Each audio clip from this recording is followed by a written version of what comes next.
আইডা Vishwambhar Vallabhaneni, senior consultant interventional pulmonologist, Apollo পেরুঙ্গুড়িতে কর্মরত। আজ আমি ব্রঙ্কোস্কোপি নিয়ে কথা বলতে চাই।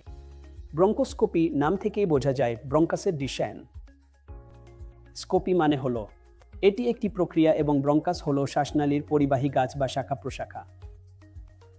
তাই আমি আপনাদের বলতে চাই, ব্রঙ্কোস্কোপি অনেক ফুসফুসের সংক্রমণ ও রোগ নির্ণয়ে একটি অত্যন্ত গুরুত্বপূর্ণ উপকরণ এবং এটি বিদেশি বস্তু অপসারণ, অতিরিক্ত মিউকাস সরানো এবং তা পরীক্ষার জন্য পাঠাতেও সাহায্য করে।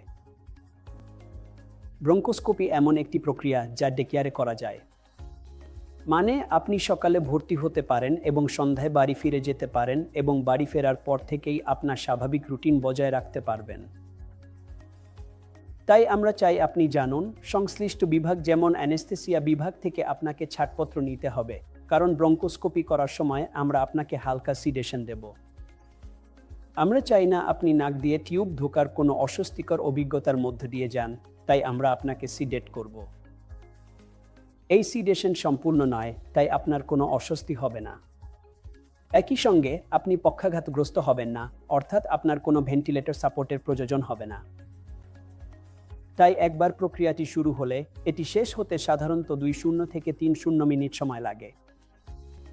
তাহলে 20 বা 30 মিনিট শেষে আমরা আগেই যেভাবে সময় নির্ধারণ করি সেই অনুযায়ী রোগী সাধারণত জেগে ওঠেন। অর্থাৎ 20 বা 30 মিনিট শেষে রোগী জেগে ওঠেন।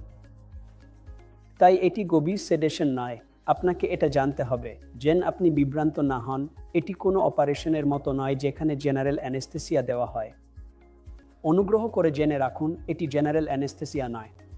এই প্রক্রিয়াটি মূলত বিভিন্ন সংক্রামক ফুসফুসের রোগ নির্ণয়ের জন্য করা হয় এবং প্রক্রিয়া শেষ হলে রোগীকে একটি পর্যবেক্ষণ কক্ষে নিয়ে যাওয়া হয়। সেখানে কয়েক ঘন্টা পর্যবেক্ষণ করা হয়। এরপর তাকে কিছু খাবার দেওয়া হয় এবং বাড়ি পাঠিয়ে দেওয়া হয়। বাড়ি ফিরে রোগী স্বাভাবিক দৈনন্দিন জীবনযাপন করতে পারেন।